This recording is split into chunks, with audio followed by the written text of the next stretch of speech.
Hey guys, it's Gameology Alex, and today we're going to be discussing reacting versus responding when you're communicating with other people. The main difference in reacting versus responding is just like it sounds with the verbiage there. When you react to something, it's impulsive. It's a knee-jerk feeling.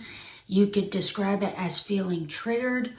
However you summarize that feeling, it is when something occurs, be it something was said in an email that triggered some emotion, or someone is having a conversation with you, they say something, you're no longer able to listen, you're only able to feel this feeling kind of take over your overall being, and you have this need to express yourself.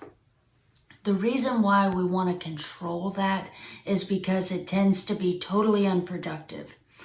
Reactions, knee-jerk reactions, happen when our feelings take over. This is something that you can control. A lot of people feel as though when it comes to a subject matter that really gets to them on a personal level, they just can't. They can't continue the conversation. They can't be logical about things. And that is simply not true. Like everything else in communication, this too is something that can be altered and really honed in terms of it being an important skill. So if you're a person who reacts when you are triggered, this is definitely a video for you. Let me explain the first way to get yourself out of that pattern, because it is very much so a pattern. It is absolutely a habit. You have to be aware of the general things that when they are said to you or come up in a conversation one-on-one that make you feel this way, that when you hear something, what are those things that you're no longer able really to pay attention, because what happens is when you begin to understand the things that are setting you off, that understanding is absolutely the first step. So get to know the things that you tend to struggle keeping in when certain things are said. That's number one. Number two, we have to begin this process of how do we not react? I have said this to every single person that I have coached through this. It doesn't change depending on the person. The very first step for everyone is in the moment that you feel like you have to react. You have to say something. You have to get it off of your chest. You know it's not going to come out right, but you feel this need is to wait 1 full minute before giving that reaction. In this first step, I am telling you, it is okay if you still fly off the handle after 1 minute. The key here is to wait a full minute before you send that text, before you send the email. Wait before you type it. Put your phone away. Put the keyboard away. If you're in the middle of a conversation with someone and it is your turn to speak and you know you are going to react, this is your opportunity to say, I'm going to answer you in 1 minute. I need 1 full minute to gather my thoughts on this, because it is very important for me to say how I actually feel and not react to you. I want to respond to you, because it's one thing to not react quickly when you're in a different room. You have your telephone and that's what you're emailing on, that's what you're texting on. It's easier to take that full minute. When you're in front of someone, it's much like being in the middle of a golf swing, getting to the top, and your brain and your body getting on the same page and deciding not to continue that swing because you know the way you came up here isn't going to yield the best result coming down because of everything going on.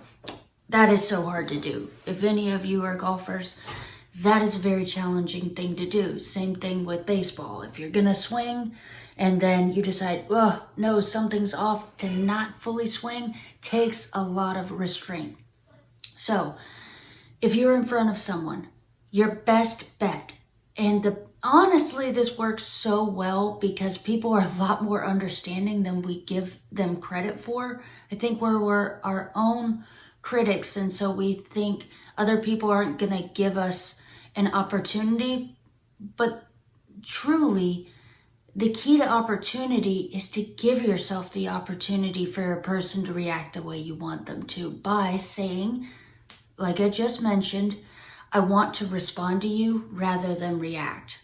I feel like I might react in this moment, so give me a full minute here to really process that, because it's so important to me to get somewhere with this conversation. And typically, after what you have just said, it might be something that triggers something in my brain that reminds me of a situation I've had before. And because it's such a similar situation, I'm afraid right now I might react based on the past and not this present that we're having together here. And this present we're having together here, I feel can be really good, and I don't want to mess this up. So if you would be so generous to give me this minute, I will get back to you. That is totally appropriate to say. I can't think of any situation where that isn't appropriate. 1 full minute is not asking for a lot of time. And I only say 1 full minute because it's doable. When you are angry, a minute feels like forever.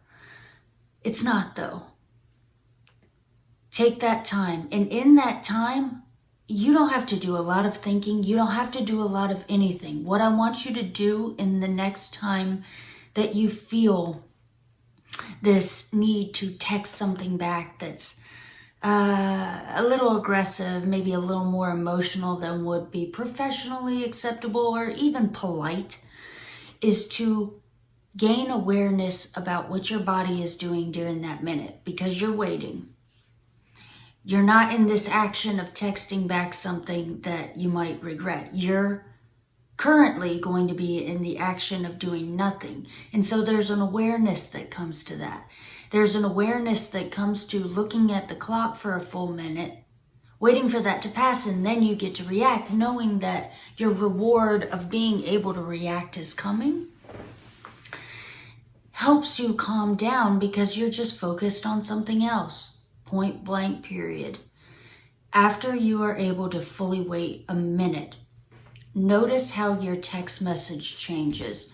Notice how your attitude changes, because it does not take that long for our bodies and minds to relax. But when you keep engaging it, when you keep engaging in that reaction by doing the most typing and you're on that stream of thought, you're going to prolong the amount of time that you feel that anxiousness, that anxiety to really rip into someone rather than to respond to someone. So, number 1 is recognize the things that typically set you off. And you will probably see a pattern.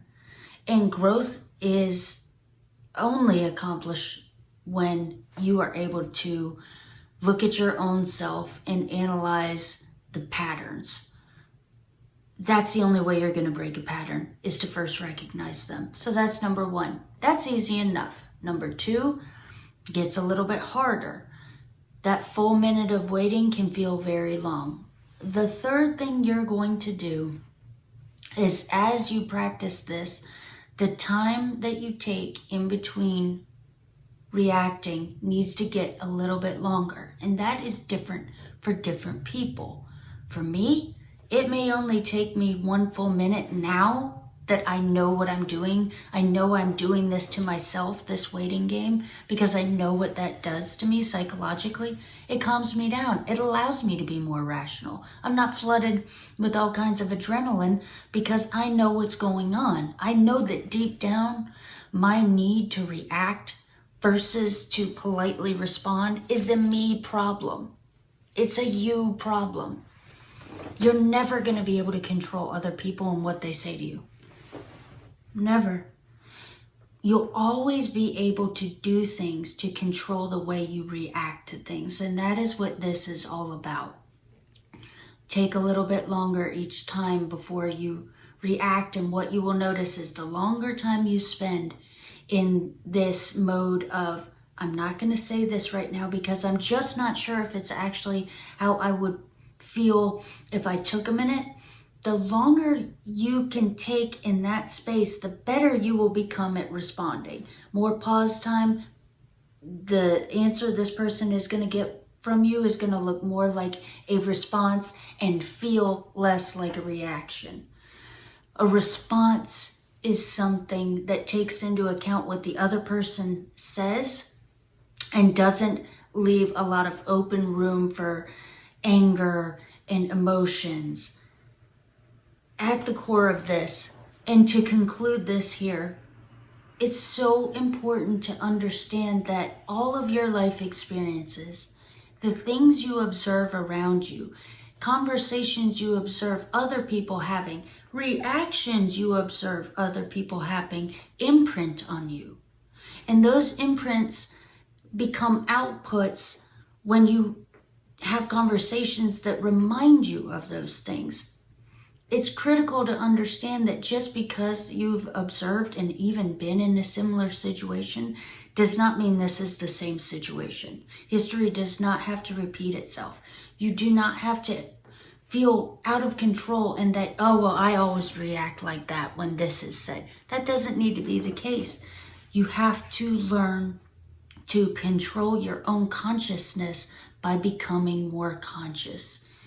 And in this particular scenario of wanting to respond rather than react, how you gain consciousness is allow that time, that space of nothing happening to manifest in you. And so you don't get on that path of you read something, you hate it, you're texting so much, and your line of thought is off the charts. That space, that quiet space of you thinking, I know I am in the mode of emotionally responding. I'm allowing myself time to relax because I know it's important to break this habit and to respond moving forward and not react. I hope that was helpful.